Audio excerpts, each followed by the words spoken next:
In today's video, I am going to explain anatomy and function of chest muscles, and additionally, I'm going to explain related fascia and related nervous tissue. Basically, there are two chest muscles, two pectoralis muscles. Let me explain big one first. This is pectoralis major.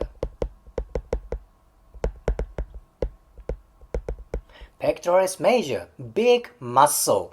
Let me explain its attachment. Well, basically, its attachment is very broad. It attaches to clavicle, and it attaches to sternum. That's about it. I will not go too much detail about origin, attachment, okay? Plus, that attaches to costal cartilage. Clavicle, sternum, and costal cartilage. This information is very important. I will explain why later. This is origin, attachment, one side attachment. Then the other side attachment, that's called insertion, is humerus. As I said, I will not go too much detail about origin and insertion. Basically, simply, clavicle, sternum, ribcage, and humerus. That's it. Simple, right? Well, now this is a little bit messy, right? So I will erase drawing. Now let me explain its functions. Alright, function of pec majors. That's numerous. This muscle can move shoulder joint a lot. One function. First function is this direction. This is adduction. Shoulder adduction. It's like closing arm movement. Number one, adduction.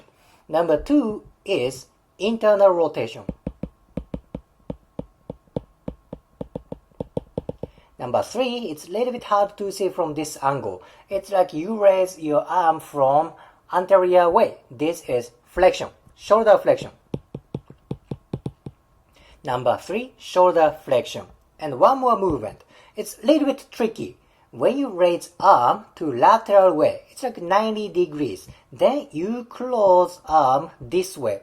This movement is called horizontal adduction.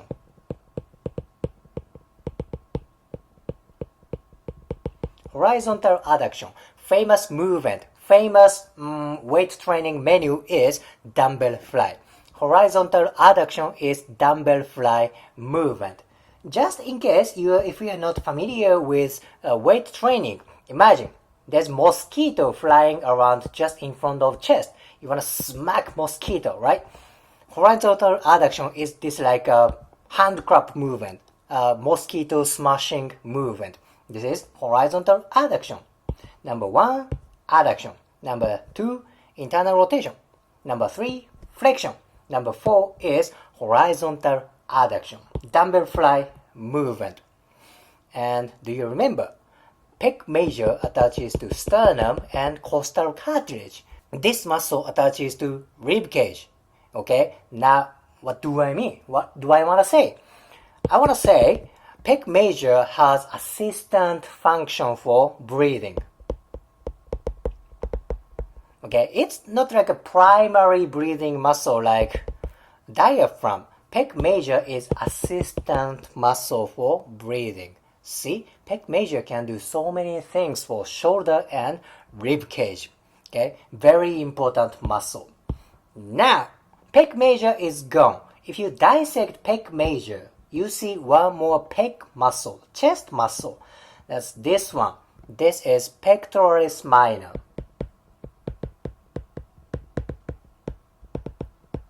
This muscle also attaches to rib cage.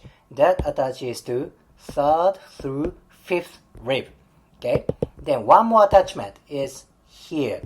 This is coracoid process.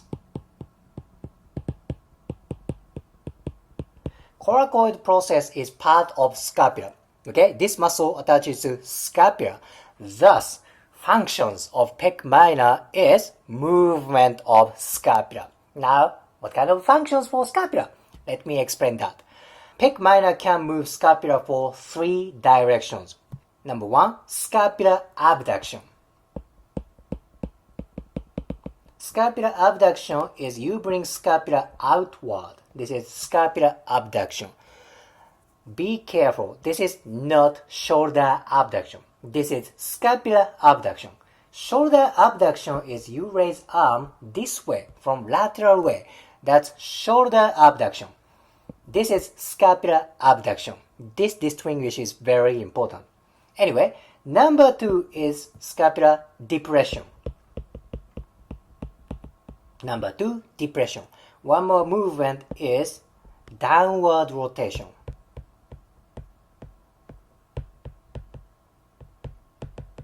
See, 3 movements for scapula. That's a lot, correct? Thus, pec minor is so important for scapular movement.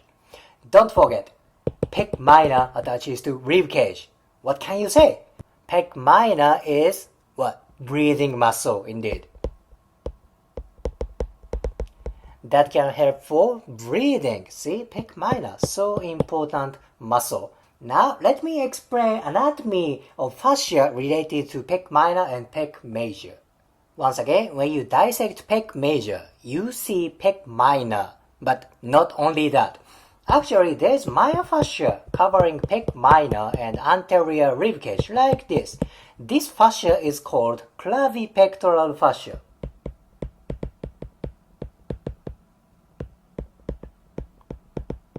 This fascia sounds like it is related to clavicle and chest. Indeed, that attaches to clavicle and it covers pectoral area, chest area. This fascia covers pec minor. Very important. Thus, if this fascia gets tight, that inhibits a function of pec minor. What are they? They are scapular abduction, depression, and downward rotation. That's a lot. And superficial from clavipectoral fascia, what's there? There's pec major covering this fascia. So tightness of this fascia may inhibit either pec minor or pec major, or both for pec minor and pec major. Very important fascia. Additionally, this fascia is important for fascial connection to neck and shoulder. How come? Imagine there is clavipectoral fascia. This fascia kind of fuses with subclavius. Subclavius is tiny muscle below clavicle. Okay, this fascia has connection with subclavius. Then this fascial continuation goes to posterior part of clavicle. Okay, it goes to backside of clavicle. Now it can reach to anterior neck. When you have tight clavipectoral fascia or somehow you have a clavicle injury, this fascial connection is aggravated. Thus, you may have tight anterior neck. This clavipectoral fascia can go to shoulder area.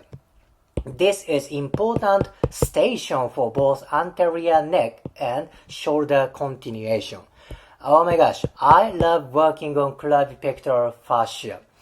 Releasing this fascia affects for shoulder movement, breathing, scapular movement, and neck movement. Such an important fascia. Alright, this is relationship between pec minor, pec major, and clavipectoral fascia. At last, let me explain relationship between pec minor and nervous tissue.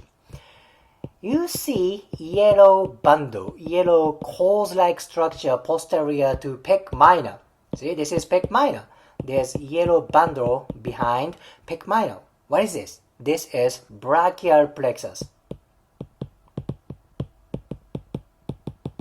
Plexus means bundle of nerves. Okay, bunch of nervous tissue are running posterior from pec minor. What if you have pec minor tightness or pec minor injury? This injury may compress nervous tissue or may create impingement for nervous tissue.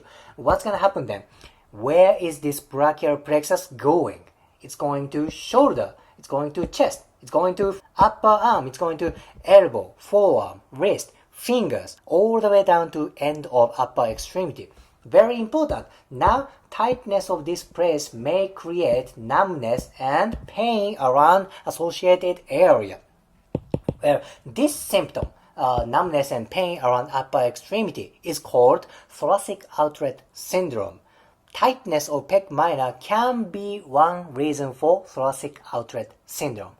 Oh my gosh, that is why pectoralis muscles, pec major and pec minor, are so important for upper extremity movement. If you liked today's video, please hit the like button, comment and subscribe. See you next video.